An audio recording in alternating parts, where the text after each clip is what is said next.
Who are you? Me? Nobody. Nobody.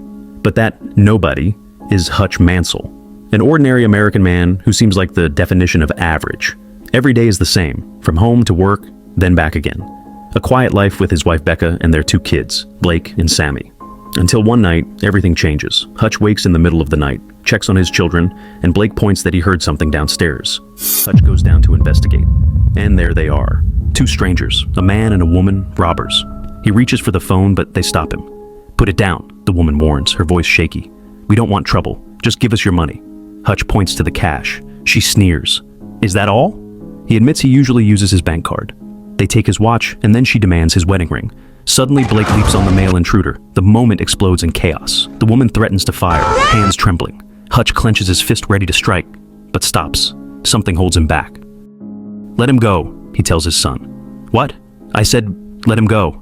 Becca rushes down, begging them to take what they want and leave. The woman finally whispers, "Baby, let's go." The man mutters, "Wrong house." And just like that, they vanish. The police arrive, but Hutch can't stop blaming himself. "Why didn't I fight back? Why didn't I protect my family?" Even the detective seems unimpressed. "They broke into your home with a pizza box? If that were my family? Well, just make sure you lock that garage door." Later that night, Hutch lies awake on the couch. His little daughter Sammy curls up beside him. He asks softly, "Are you scared?" She smiles. "How could I be scared when you're here, Dad?" The next morning at breakfast, Blake asks for help on a history project. He has to write about an ex-soldier. "Can I interview you, Dad?" Hutch sighs.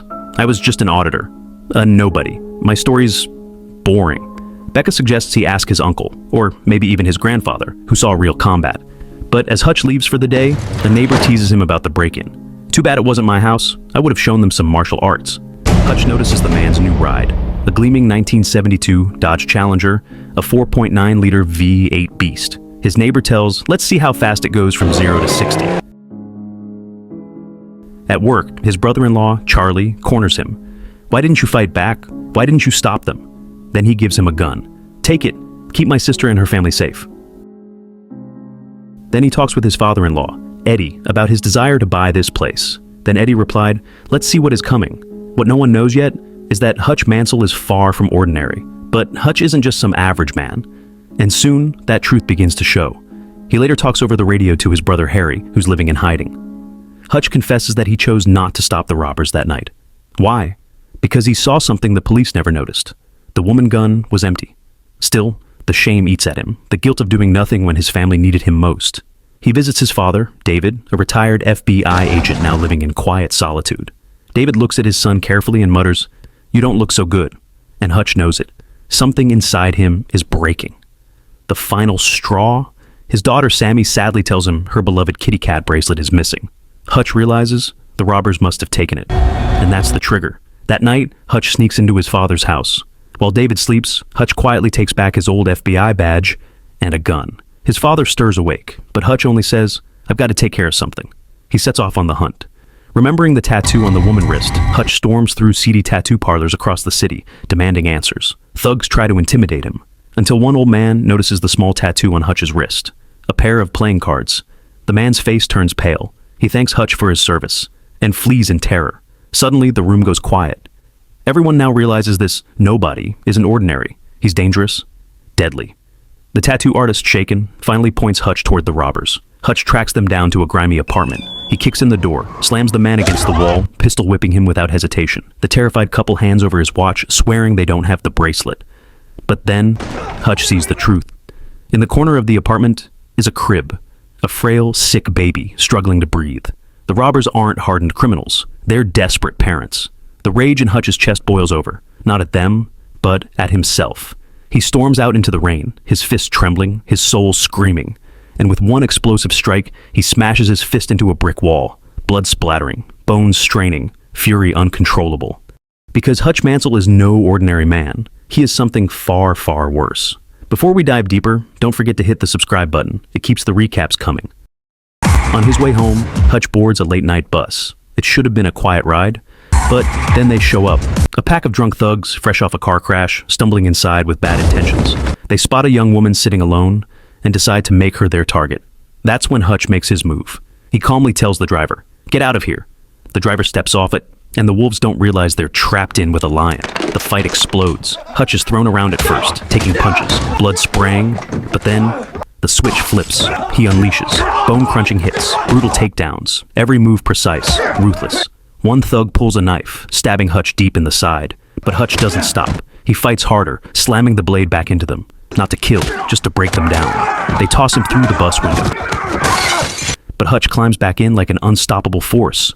One by one, the gang falls, until only Teddy remains. Teddy snatches Hutch's gun, levels it at him, but Hutch rips a metal pole right off the bus, smashes Teddy's wrist, and drives the pole into his throat, collapsing his windpipe.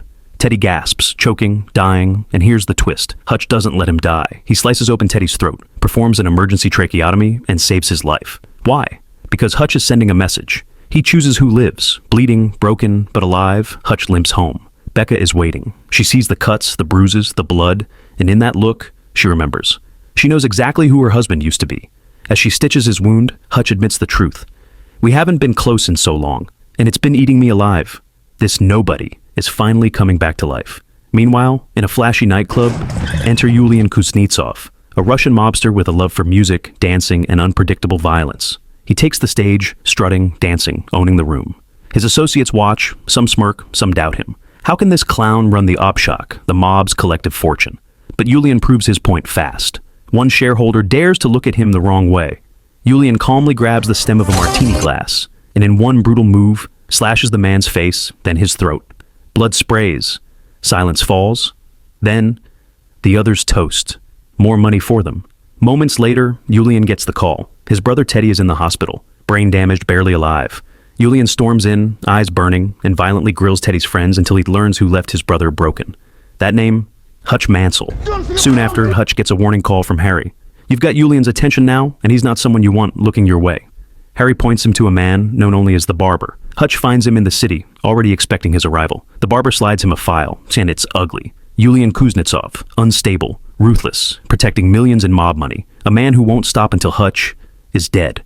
Yulian isn't done. He orders his icy henchwoman to dig up dirt on Hutch. She blackmails an FBI contact with scandalous photos, forcing him into the archives. What he finds is chilling. Hutch Mansell's real past. Not an average man, not a nobody, but a ghost, a government auditor. The kind of killer you sent in when you wanted absolutely no one left alive. The henchwoman takes one look at the file and quits on the spot. Even she won't touch this. Yulian doesn't care. He calls in every soldier he has, ordering them to bring Hutch in, alive. That night, as the Mansells sit down for dinner, Hutch notices 3 cars creep up across the street. Trouble.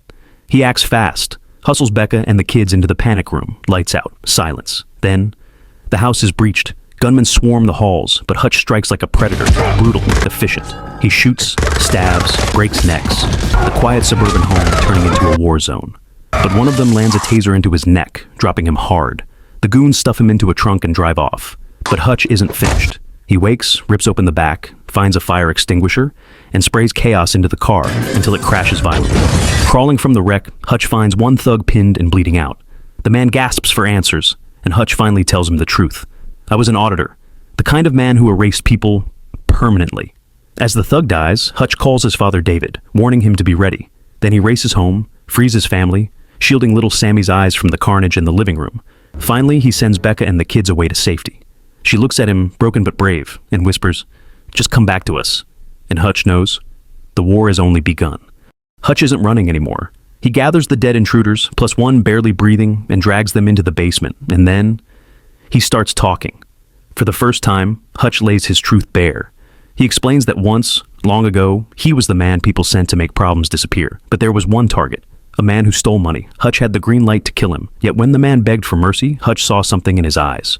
Real regret. Instead of pulling the trigger, Hutch let him go.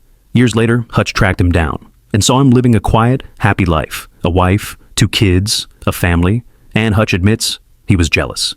That envy was the seed that pushed him out of his bloody career and into the suburban life he tried so hard to protect. But now, that life is gone. Hutch drenches the house in kerosene, lights a match, and walks away as flames consume everything. The life of nobody burns with it. Next, Hutch pays a visit to Eddie, his shady contact. Meanwhile, Yulian's men try to strike back. 2 of them sneak into the retirement home where Hutch left his father, David, thinking he'll be easy prey. But David is no helpless old man. As the door creaks open, he's waiting, shotgun in hand. He blows one thug across the room, then calmly suffocates the other with a pillow. The family bloodline of killers is alive and well. He drops a bag of gleaming gold bars on the table, offering to buy Eddie's business front.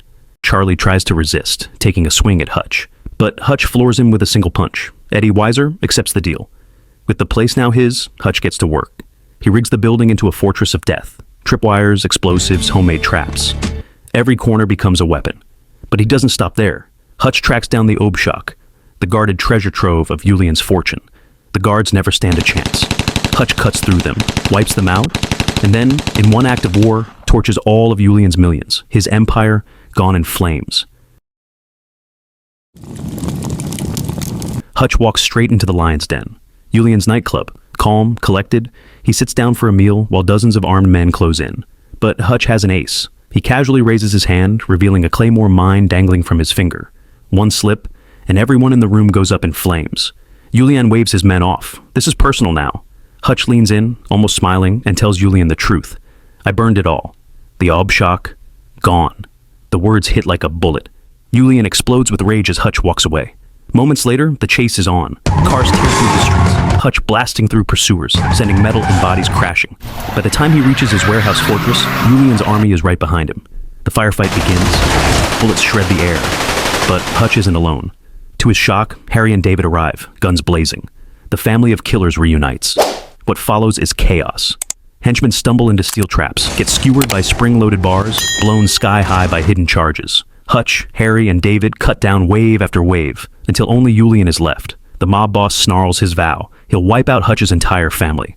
But Hutch already has his ending planned. He slaps the claymore against a pane of bulletproof glass, pulls the pin, and charges. The blast hurls Julian against the wall, killing him instantly. Silence falls. Hutch, bloodied but alive, thanks Harry and David, then sends them away just as the police close in. Back at the station, Hutch sits calmly in interrogation. The detectives press for answers. He only smirks. Nobody. Then both detectives get mysterious calls. They don't hear a word. But whatever's said forces them to release Hutch on the spot. 3 months later, Hutch and Becca are house hunting, trying to start fresh. The realtor's phone rings. For Hutch. Again, silence. No words. Just a message from the shadows.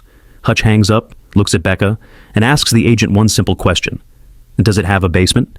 Because this nobody is never really done. If you enjoyed this recap, don't forget to hit that subscribe button. It's super important for the growth of this channel, and it helps bring you even more stories like this one.